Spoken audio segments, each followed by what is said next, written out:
Bonjour et bienvenue sur Africa 24 dans cette nouvelle édition du Morning News. Voici les titres. Pouvoir et opposition en ordre de bataille au Bénin pour l'élection présidentielle prévue le 11 avril. Les partisans de Nathanaël Coty, président d'honneur du Parti pour l'engagement et la relève, l'exhortent à se présenter.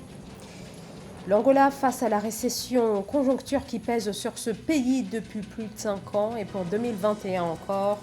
Tous les indicateurs sont dans le rouge pour le deuxième producteur de pétrole du continent africain. Puis à suivre également dans ce journal le tirage au sort de la Coupe d'Afrique des Nations des moins de 20 ans, la CAN U20 2021. Gros plan sur la composition des différents groupes. Mais avant de développer ces titres, l'actualité en Côte d'Ivoire marquée par les législatives prévues le 6 mars, le PDCI présente près de 140 candidats. Le parti d'Henri Konan Bédié laisse une centaine de sièges à son allié de la plateforme favorable, à l'ancien président Laurent Gbagbo. Le DS, 255 sièges sont en jeu pour ces élections qui marquent le retour dans la bataille électorale du FPI pro-Gbagbo après 10 ans de boycott de toutes les élections. Présidentielle 2021 au Bénin, pouvoir et opposition. Chaque formation tente de se positionner à 3 mois du scrutin du 11 avril. Des mouvements politiques et une partie de la société civile appellent à la candidature de Nathanaël Coty, président d'honneur du Parti pour l'engagement et la relève. Reportage de notre correspondant Lefty Ounou. La candidature du docteur Nathanaël Coty est réclamée par une frange de la population. Après les départements de la Donga et du Zou, les militants et sympathisants du Parti pour l'engagement et la relève PER se sont mobilisés pour appeler à la candidature du docteur Nathanaël Coty dimanche 24 janvier 2021, non loin de sa résidence privée dans la commune d'Abomey-Calavi. Véritable acteur de développement, le président d'honneur du PER dispose effectivement de toutes les qualités pour opérer les changements qualitatifs à la tête du Bénin à l'horizon 2021. Attendant sa déclaration officielle de candidature pour la présidentielle du 11 avril 2021, les militants et sympathisants du PER venus des localités du département de l'Atlantique ont décidé de transmettre en main propre leur manifeste au docteur Nathanaël Coty. Impressionné par la foule du haut du balcon de sa résidence, située à proximité du lieu du meeting politique, le président d'honneur du Parti pour l'engagement et la relève PER, Nathanaël Coty, est descendu afin d'accuser réception de la requête. Je crois bien que dans un futur très proche, très rapidement, je vais répondre à votre appel, ne vous en faites pas. Je voudrais demander à tous ceux qui nous aiment, à tous ceux qui aiment le Bénin, de rester mobilisés autour du PER pour que nous puissions faire de ce pays notre pays de rêve. Un pays où les hommes et les femmes peuvent arriver à parler d'une même voix pour le bonheur de nous tous. Rappelons que la conférence épiscopale du Bénin, au thème de sa deuxième session ordinaire, plénière du 19 au 22 janvier 2021, au titre de l'année pastorale 2020-2021, a recommandé un dialogue franc entre partis politiques et institutions impliquées dans l'organisation du scrutin en vue d'une élection présidentielle pacifique, réellement inclusive, démocratique et transparente. En Tunisie, 1 millier de manifestants étaient rassemblés ce mardi à Tunis, près du Parlement pour dénoncer la stratégie de répression policière adoptée par les forces de l'ordre face aux protestations nocturnes de ces derniers jours. C'est dans ce contexte de grogne sociale que le Parlement a ouvert ce mardi une séance dédiée au vote de confiance à la nouvelle équipe gouvernementale proposée par le Premier ministre Hichem Mechichi. Chaque ministre proposé doit recueillir au moins 109 voix. 165 députés sur 217 étaient présents à la séance plénière de l'Assemblée autour de laquelle le dispositif policier a été renforcé. Depuis la mi-janvier, des manifestations ont lieu dans plusieurs villes du pays pour exiger une meilleure politique sociale, mais aussi la libération de plusieurs centaines de protestataires interpellés par les autorités. L'Angola, toujours dans la récession, 2020 a marqué la 5e année consécutive de récession, une crise économique accentuée par la crise sanitaire, ce qui provoque un mécontentement social quasi inédit. Et à son arrivée au pouvoir, le président João Lourenço avait pourtant annoncé plusieurs réformes. Aïssa Toubari. Tous les indicateurs sont dans le rouge. En 2020, l'Angola, deuxième producteur de pétrole du continent derrière le Nigeria, a enregistré sa 5e année consécutive de récession, moins 4%. À la crise provoquée par la chute du pétrole, depuis la mi-2014, s'est ajoutée la pandémie de Covid-19. À 2 ans de l'échéance électorale, le président angolais João Lourenço, élu en 2017 sur la promesse d'être l'homme du changement, peine à convaincre. Le président Lourenço a juste le malheur d'arriver au mauvais moment. Les produits pétroliers baissaient, il est arrivé dans une situation de rupture. Il a investi son temps et son énergie pour remettre le pays dans l'ordre. Et donc la récession à laquelle fait face aujourd'hui le président Lourenço n'est pas due à son management qui est plutôt excellent et rigoureux. C'est plutôt lié à la conjoncture internationale. L'inflation s'est envolée à 21% en 2020. La monnaie nationale, le Kwanza, dévisse. Le chômage bondit officiellement à 34% et l'endettement public s'est creusé à 128% du produit intérieur brut à la fin de l'année 2020. J'espère beaucoup qu'il aura la force et la lucidité de pouvoir expliquer les réalités aux Angolais et leur faire prendre un contrat. Un homme d'État, il sert la République, il sert la patrie et il le fait avec beaucoup de détermination. Ce que le président Lourenço est en train de faire dans ce pays est exemplaire. J'espère beaucoup que les Angolais auront la maturité et la capacité de pouvoir comprendre cela au-delà des promesses. Le gouvernement prévoit une croissance nulle pour cette année et lutte pour maintenir le niveau de la production pétrolière. De l'avis de certains analystes, la première des tâches du président Lourenço pour cette année sera de regagner la confiance des Angolais, désenchantés après l'espoir suscité par son élection. Les systèmes de santé des pays africains figurent parmi les plus fragiles du monde. Le manque d'infrastructures de santé, les prestations coûteuses, le manque de médicaments sont le quotidien des Africains qui tentent tant bien que mal de se faire soigner.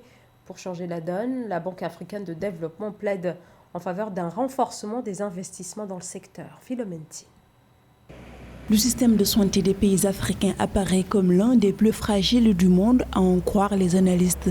Selon le président de la Banque africaine de développement, Akinwumi Adesina, si le continent arrive à dynamiser son secteur de la santé, il reste un terrain propice à l'investissement.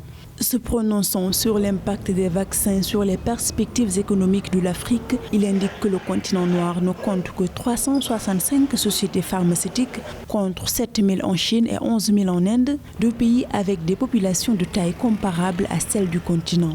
Pour améliorer nos systèmes de santé en Afrique, il nous faut impérativement réaliser le projet de mise en place de la protection sociale dans chaque pays. Pour réussir un tel projet, nos États doivent comprendre que selon leur constitution, ils ont le devoir de protéger leur peuple, au moins sur le plan social. Lorsque ce devoir est accepté, l'État doit s'engager. Le manque d'infrastructures de santé est un problème de taille pour l'Afrique. Mais actuellement, la crise sanitaire du coronavirus impose au continent la nécessité d'améliorer son système sanitaire dans son ensemble. La santé est une partie intégrante de la protection sociale. Dès lors que les États prendront conscience qu'ils sont les premiers assureurs pour leur peuple, la protection sociale sera réglée et les problèmes sanitaires seront gérés. Par ailleurs, l'économie de l'Afrique devrait croître de 3,4% en 2021 après avoir reculé de 2,1% en 2020, alors que l'économie mondiale se remet de l'impact de la pandémie de Covid-19, indique le président de la BAD. Dans l'actualité également, l'État tanzanien qui décide de gracier plusieurs centaines de migrants éthiopiens condamnés dans leur pays d'origine, ceux-ci tentaient de se rendre en Afrique du Sud. La Tanzanie est une étape de transit majeure pour les migrants. La décision de les gracier a été annoncée ce lundi. Le président tanzanien John Magufuli a déclaré qu'un total de 1789 Éthiopiens seraient graciés afin de renforcer les relations bilatérales. Aujourd'hui, près de 260 millions d'enfants à travers le monde ne peuvent pas aller à l'école. Toute une génération sacrifiée en Afrique. Ils sont plus de 33 millions à ne pas avoir accès à l'école élémentaire. Illustration au Burkina Faso dans ce sujet signé Gladys Mwamba. Le système éducatif burkinabé est mis à rude épreuve. 56% des enfants de 3 à 17 ans sont déscolarisés dans 6 régions du centre-nord du pays, soit plus de 2,6 millions d'enfants et d'adolescents, selon Éducation sans délai, ECW, le premier fonds mondial dédié à l'éducation en situation d'urgence hébergé par l'UNICEF. Nous avons énormément de défis à relever dans le système éducatif. Vous voyez aujourd'hui, malheureusement, en lien avec la crise sécuritaire, les indicateurs du système éducatif en matière d'accès ont baissé. Et ça, c'est la conséquence des établissements qui sont fermés liés à la crise sécuritaire. Et quand on accueille donc un partenaire de ce niveau qui est engagé à nous accompagner et à faire le plaidoyer au niveau mondial pour qu'on puisse être davantage appuyé et que la générosité mondiale puisse s'appliquer à notre pays, c'est une très bonne chose. Un nouveau programme pluriannuel de résilience lancé par le Fonds mondial Éducation sans délai devrait permettre d'assurer l'accès à une éducation de qualité à plus de 800 000 enfants et jeunes touchés par la crise au Burkina Faso. 11 millions de dollars devraient être déployés pour toucher 140 000 enfants de 3 régions, mais une mobilisation de fonds plus importante serait nécessaire pour aider l'ensemble des 6 régions marquées par la crise. Si nous pouvons obtenir de nos partenaires donateurs stratégiques au Burkina Faso, avec qui nous nous sommes rencontrés aujourd'hui et dans le reste du monde, 48 millions de dollars supplémentaires, nous pourrons atteindre près d'1 million d'enfants. Violence, attaques terroristes, insécurité alimentaire, catastrophes naturelles et pandémie de Covid-19, les enfants sont les premières victimes des déplacements forcés. En décembre 2020, le Burkina Faso comptait plus d'1 million de déplacés internes, soit une augmentation de 92% par rapport à décembre 2019, dont 60% d'enfants, selon l'UNICEF. Les choses se précisent concernant la Coupe d'Afrique des Nations des moins de 20 ans, qui doit démarrer le 14 février en Mauritanie. Mais avant le lancement de la compétition, la CAF a procédé ce lundi au tirage au sort de cette nouvelle édition unique, car pour la première fois, il y aura 12 équipes participantes. Sur le tirage au sort, voyez les détails de Corinne Kamseux et Oné. La Mauritanie, pays hôte de la 22e édition de la Coupe d'Afrique des Nations de moins de 20 ans, qui se déroulera du 14 février au 4 mars 2021, affrontera un match d'ouverture le Cameroun. Ces 2 pays sont logés dans la poule A avec l'Ouganda et le Mozambique, selon le tirage au sort organisé ce 25 janvier à Yaoundé au Cameroun par la Confédération africaine de football. Les jeunes, c'est notre espoir. On a commencé, il y a les U15 au niveau de football féminin dans les écoles qui ont fait dans chaque pays. On a maintenant beaucoup de compétitions dans les zones pour avoir plus de compétitions. Quand tu es joueur, tu veux jouer, tu veux te montrer. Dans le groupe B, le Burkina Faso, qui prend part à cette CAN pour la 4e fois, affrontera la Tunisie, finaliste en 1985. Mais aussi la Centrafrique et la Namibie qui participent pour la première fois à ce tournoi. Une très bonne initiative entreprise par la CAF de promouvoir le football jeune, parce que le football jeune c'est l'antichambre du football senior, donc c'est quand même important de développer le football à la base. C'est vraiment une très bonne opportunité de permettre aux jeunes de moins de 17 ans, moins de 20 ans, de pouvoir, n'est-ce pas, s'aguerrir pour pouvoir après prétendre jouer, n'est-ce pas, en senior. La Mauritanie va ainsi inaugurer cette nouvelle formule de la CAN des moins de 20 ans avec 12 équipes contre 8 auparavant.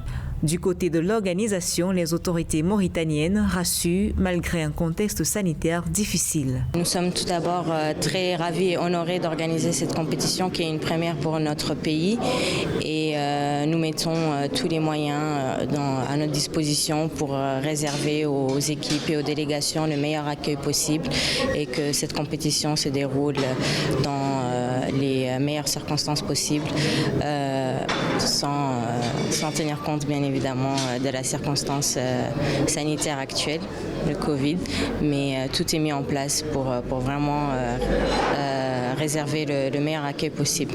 Cette sélection y prennent part pour la première fois aux côtés des nations expérimentées comme le Ghana, 12 fois en phase finale. Le pays des Black Stars appartient au groupe C avec la Tanzanie, la Gambie et le Maroc. Le Mali, champion en titre, ne sera pas de la partie. C'est la fin de ce journal. Merci de nous avoir suivis. Dans un instant, une nouvelle édition de l'actualité sur Africa 24.